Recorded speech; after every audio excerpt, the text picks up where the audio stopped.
이제는 피부 관리를 밖에서만 하는 시대는 지났어요. 드신 분들이 먹고 나면 피부 광이 다르다고 말씀해 주시는 이유가 바로 이거예요. 안녕하세요. 닥터 라이블리 최지영입니다. 저는 피부과 전문의이기도 하지만 기능학을 깊게 공부하는 의사이기도 한데요. 오늘은 제 본업 두 가지를 정말 잘 활용할 수 있는 주제를 준비해 봤습니다. 바로 피부로 알아보는 건강도 체크입니다. 여드름, 붉은 피부, 푸석푸석함 이 세 가지만 제대로 파악하셔도 피부과 훨씬 덜 가게 되실걸요. 그럼 시작해 볼게요.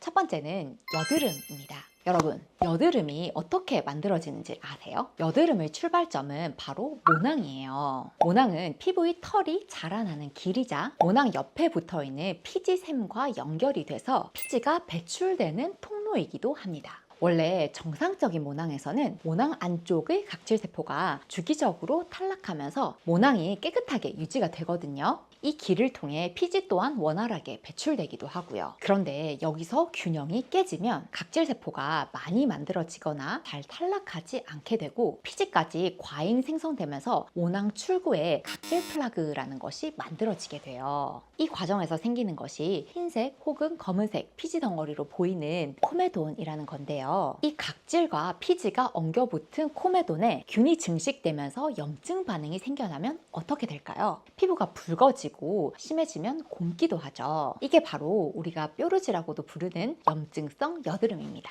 그런데 대체 이런 상황은 왜 생기는 걸까요? 물론 다양한 기전들이 얽혀서 상호작용을 하지만 가장 중요한 두 가지 축이 있어요. 첫 번째는 남성 호르몬과 성장인자, 그리고 두 번째는 염증 신호입니다. 자, 아까 여드름 생기는 과정에서 초반에 각질과 피지가 많이 생성된다고 말씀을 드렸죠. 이걸 자극하는 가장 대표적인 요인이 남성 호르몬과 IGF-1이라는 성장인자예요. 이 남성 호르몬의 작용이 남자들이 여자들보다 여드름이 더 심한 이유기도 하고요. 남성 호르몬의 분비가 최고조인 청소년기 때 여드름이 심해지는 원인이기도 해요. 그리고 여성에서도 남성만큼은 아니지만 남성 호르몬이 분비가 되거든요. 그런데 이게 너무 과해져서 여드름이 심해지시는 분들이 있어요. 바로 다낭성 난소증후군이신 분들이에요. 다낭성 난소증후군에서는 남성 호르몬이 높아지는 게 특징이거든요. 근데 호르몬의 분비를 우리가 조절하기는 정말 어려워요. 하지만 우리가 조절할 수 있는 부분이 있습니다. 그게 바로 IGF-1이라는 성장인자 관련 부분이에요. IGF-1은 우리 몸에서 성장하라 라는 신호를 보내는 물질로 근육 합성, 뼈의 대사, 그리고 키 성장에도 필수적인 물질이에요. 그런데 IGF-1은 한 가지 다른 역할도 있습니다. 그게 바로 피지 분비를 자극하는 거예요. 그래서 IGF-1이 높을 경우 피지 분비가 많아져서 여드름이 생길 확률이 높아지게 되는 거죠. 두 번째, 염증 신호인데요. 남성 호르몬이나 IGF-1으로 인해서 각질과 피지가 많이 만들어지는 상황에서 염증 신호까지 오게 되면 어떤 일이 일어날까요? 불난집에 기름을 붓는 격이 돼버리면서 붉어지고 곪게 됩니다. 이 염증 신호의 원인은 정말 다양할 수 있어요. 스트레스, 수면 부족, 생리주기, 음식 등 다양한 원인에 의해서 염증이 시작될 수 있어요. 그러니 피부에 여드름이 계속 난다 할 때는 나의 IGF-1 성장인자 축이 자극되고 있는 건 아닌지, 염증 신호가 계속 공급되고 있는 건 아닌지 확인을 해줘야 해요. 그럼 어떻게 하면 될까요? 두 가지 파트를 나누어서 말씀드려 보려고 하는데요. 첫 번째, IGF-1 성장인자 축을 조절하는 방법이에요. IGF-1은 음식의 영향을 정말 많이 받거든요. IGF-1을 자극하는 가장 대표적인 음식이 바로 유제품과 혈당 스파이크를 만드는 음식이에요. 유제품 속 단백질은 IGF-1을 정말 강력하게 자극할 수 있어요. 이건 우유 단백질에 다량 포함된 류신이라는 아미노산 때문인데요. IGF-1을 자극해서 근육을 합성하는 데에는 도움이 되지만 동시에 여드름을 악화시킬 수 있어요. 그리고 한 가지 더, 여드름이 심하시면서 BCAA 같은 보충제 드시는 분들은 당장 중단해 보시는 게 좋아요. BCAA, 분지사슬 아미노산 중 하나가 바로 류신이긴 때문입니다.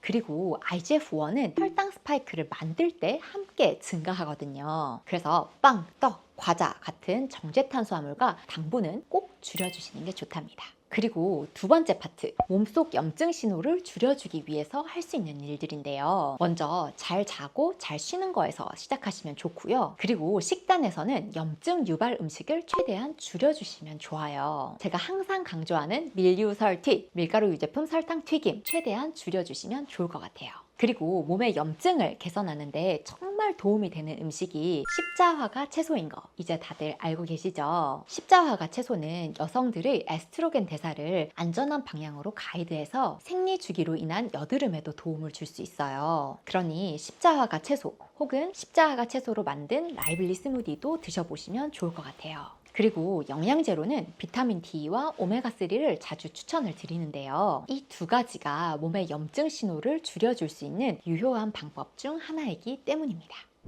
자, 두 번째 파트입니다. 얼굴을 봤는데 붉은기가 있다. 자세히 보면 얼굴에 늘어난 혈관이 보인다. 조금만 덥거나 땀을 흘려도 얼굴이 붉어지고 열이 나는 느낌이다. 이런 증상이 있으신가요? 그럼 집중해주세요. 이 증상들은 더 진행될 경우 주사피부염이라는 질환으로 진행될 수 있는 초기 증상일 수 있어요. 대체 붉은 피부는 왜 생길까요? 사실 주사피부염에는 정말 많은 요인이 작용해요. 붉은 피부와 주사피부염은 트리거가 되는 외부 자극원과 함께 몸속 내부 염증이 함께 작동해서 나타나는 증상이기 때문에 외부 요인과 내부 요인을 함께 봐주는 게 정말 중요해요. 먼저 외부 자극원부터 볼게요. 가장 대표적인 자극원은 바로 술입니다. 그리고 사우나를 하거나 매운 음식을 먹어서 혈관을 자주 확장시키는 것도 주사피부염의 유의미한 악화 요인이기도 하고요. 자외선 노출도 강력한 요인 중 하나예요. 이런 악화 요인들에 의해서 피부의 혈관과 신경이 지속적으로 자극을 받게 되면 피부가 붉어지고 화끈거리는 반응이 발생하게 돼요. 이 과정이 반복되어서 혈관 확장과 염증 자극이 누적이 되면 붉은 피부 단계에서 질환으로 발전을 하게 되는데 그게 바로 주사피부염이에요. 붉은 피부나 주사피부염의 가장 보편적인 치료 방법으로는 염증을 줄여줄 수 있는 항생제 계열의 약을 먹는 건데요. 그런데 문제는 자극원을 줄이지 않는다면 약을 끊는 순간 재발하게 돼요. 그러니 피부가 붉어지고 혈관이 늘어난 게 보인다 하실 때는 첫 번째, 내 피부를 자극하는 자극원을 찾아서 중단하셔야 해요. 술 좋아하시는 분들, 사우나 좋아하시는 분들, 이런 분들은 정말 젊을 때부터 혈관 다 늘어져서 오시거든요. 두 번째, 자극원을 중단했는데도 염증이 지속된다 하실 때는 몸 내부에서 염증이 일어나고 있진 않은지 위와 장을 확인해 주는 게 필요해요. 위에서 소화는 잘 되는지, 헬리코박터 때문에 위산이 방해받고 있진 않은지, 가스가 차고 있지 않은지 등을요.